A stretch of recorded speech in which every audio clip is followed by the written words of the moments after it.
என்னோட உணவின் பயணம் ஆரம்பித்தது எந்த ஊர்னு கேட்டிங்கன்னா மதுரை. இது நான் எப்பவும் சொல்லுவேன், யார்கிட்ட வேணாலும் சொல்லுவேன்.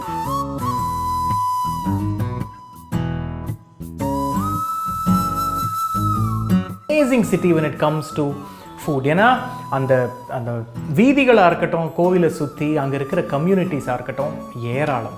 ஸோ இன்றைக்கி நம்ம பார்க்க போகிறது வந்து அங்கே இருக்கிற சௌராஷ்டிரா கம்யூனிட்டி. இவங்க வந்து பட்டுநூல்காரங்க அப்படின்னு சொல்லுவாங்க.